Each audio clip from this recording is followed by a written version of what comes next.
Olá, meus amigos e minhas amigas, tudo bem? Hoje irei orientar você, internauta, sobre o termo trânsito em julgado, usado no direito brasileiro e também nos tribunais de quase todos os países do mundo. O termo jurídico trânsito em julgado refere-se ao momento em que uma decisão de um juiz ou um tribunal, como uma sentença ou acordo, torna-se definitiva, não podendo mais ser objeto de recurso.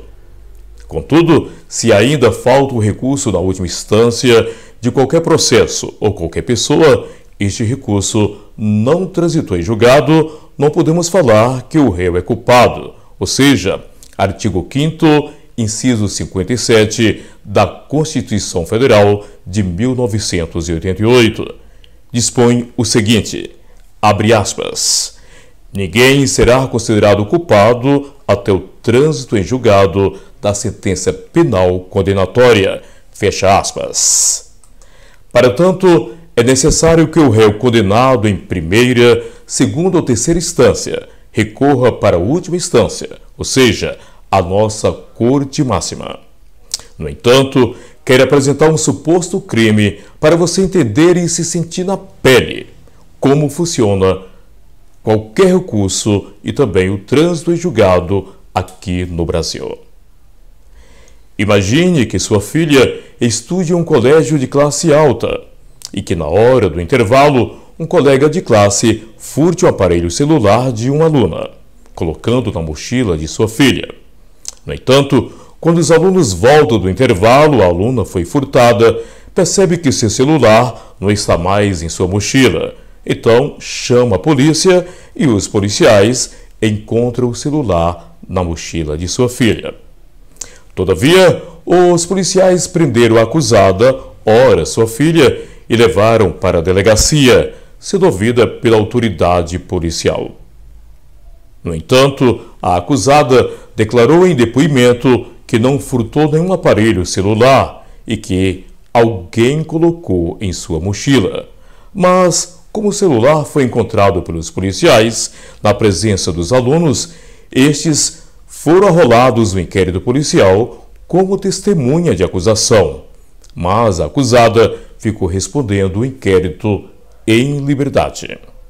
Contudo, a faxineira daquela escola estava limpando a sala onde a sua filha estudava, ora acusada. Sendo testemunha ocular dos fatos, a faxineira foi chamada para depor em delegacia e essa declarou o seguinte: quem colocou o celular na mochila da acusada foi o filho do magistrado da comarca. Destaca-se então, nobres internauta, que após a autoridade policial enviar o inquérito para o Ministério Público, o promotor de justiça de plantão ia oferecer a denúncia contra o filho do magistrado daquela comarca. Mas o magistrado, em conluio com o promotor, porque eram amigos, pediu para que não fosse oferecida a denúncia contra o seu filho, mas somente contra a acusada que encontraram o celular dentro da sua mochila. Todavia, o advogado de sua filha, ora acusada, conhecendo os autos processuais, requereu o afastamento do juiz de primeiro grau no tribunal de segunda instância e terceira instância, por ser o juiz parcial, ou seja, esse juiz fazia parte do processo, mas os desembargadores e os ministros, respectivamente da segunda e terceira instância, não afastaram o juiz de primeiro grau. Finalmente, foi agendada a audiência de instrução e julgamento e ouvidas as testemunhas de acusação e defesa, e a sua filha foi julgada pelo juiz de primeiro grau e condenada a uma pena máxima por ter supostamente furtado o celular da sua colega de sala.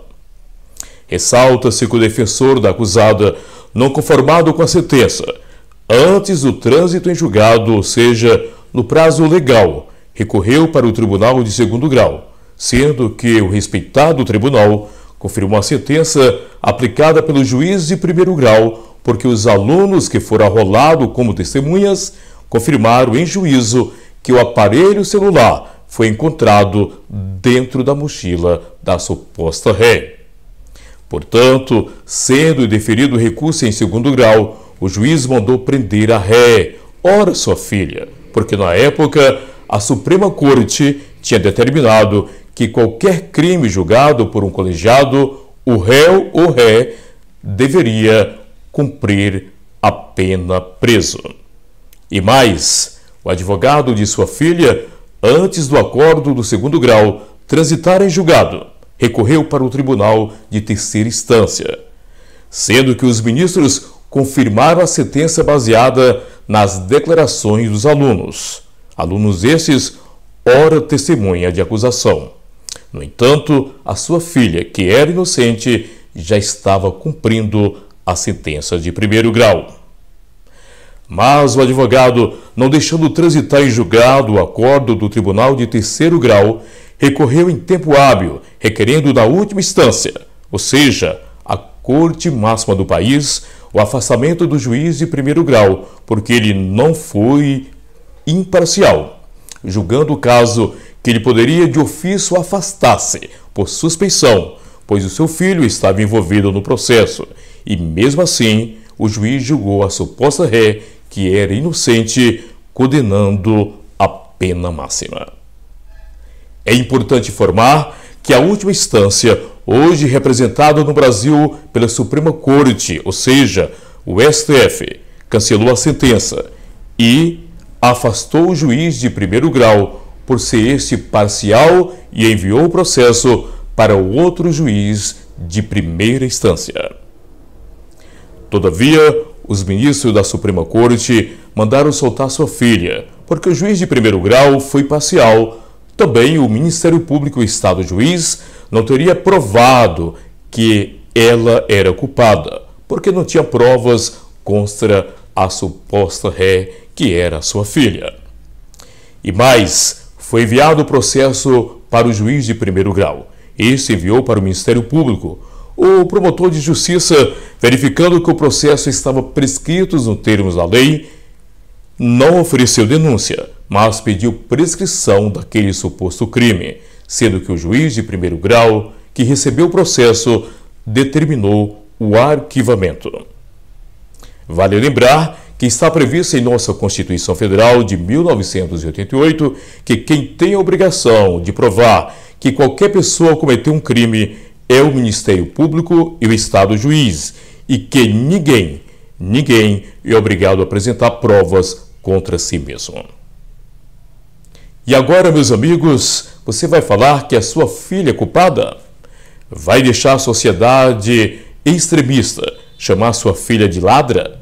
Pois não foi julgado o mérito do processo, ou seja, os fatos acontecidos, mas foi arquivado pelo juiz de primeiro grau por prescrição, pelo pedido do órgão do Ministério Público, ou seja, o promotor de justiça.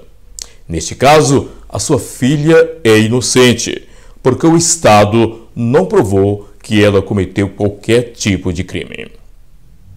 Você sabia que isso pode acontecer com qualquer um dos nossos filhos? Pois muita gente no Brasil que não pode pagar um advogado é condenada por um crime que não cometeu, não podendo pagar um advogado para recorrer antes do trânsito em julgado, sendo obrigado a cumprir a sentença de primeiro grau.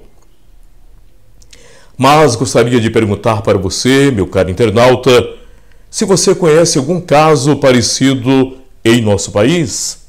Se você acha correto chamar essa aluna que não furtou aparelho celular de ladra? E se fosse a sua filha, você gostaria que ela fosse condenada a uma pena máxima e cumprir uma pena? Por último, quero que você saiba que isso aconteceu da mesma maneira com o presidente Lula. O órgão do Ministério Público, o Estado juiz, teria que provar que ele era culpado, que tinha cometido supostos crimes, mas não provou porque o juiz que julgou foi parcial, ou seja, fez parte do processo e condenou o presidente sem provas materiais, o que chamamos no direito brasileiro de materialidade delitiva. Todavia, o processo do presidente Lula ainda não tinha transitado em julgado e quando os advogados recorreram para a última instância, no caso, a nossa Corte Máxima, o juiz que julgou e condenou o presidente Lula foi afastado por ser parcial, ou seja, fez parte do processo. Porque não tinha provas contundentes contra o presidente e, mesmo assim, o juiz condenou o presidente Lula sem provas, ou seja, sem a materialidade delitiva. Portanto, a nossa Corte Máxima enviou o processo do presidente Lula para a primeira instância da Justiça Federal em Brasília e antes mesmo de ser julgado o mérito do processo, ou seja, os fatos, o promotor pediu a prescrição do processo e o juiz de primeiro grau arquivou o processo por prescrição. Por último, o presidente Lula, que é inocente, porque o Ministério Público e o Estado juiz, que representa o Estado brasileiro, não provou que o presidente Lula tinha cometido o suposto crime, até porque o processo iria iniciar em outro juiz em Brasília, para apurar todas as provas, para que o Ministério Público pudesse comprovar um suposto crime, pois não existiam provas materiais contra o presidente. Sendo que, quando o Estado brasileiro não tem provas que um réu cometeu um crime, ele é absolvido sumariamente, sendo que essa absolvição está prevista em nossa Constituição Federal e em nossa Lei Processual Penal. Vale destacar, nobres internautas, que em outros processos o presidente Lula foi absolvido sumariamente por falta de provas. Neste caso, o processo do Paraná, que foi arquivado por prescrição, não tinha provas contra o presidente Lula. É o que chamamos no direito penal de indícios de autoria e materialidade delitiva. É tanto que o Comitê da ONU, Organizações das Nações Unidas, entendeu que houve violação dos direitos políticos do ex-presidente e atual presidente Lula, incluindo o de se candidatar nas eleições de 2018.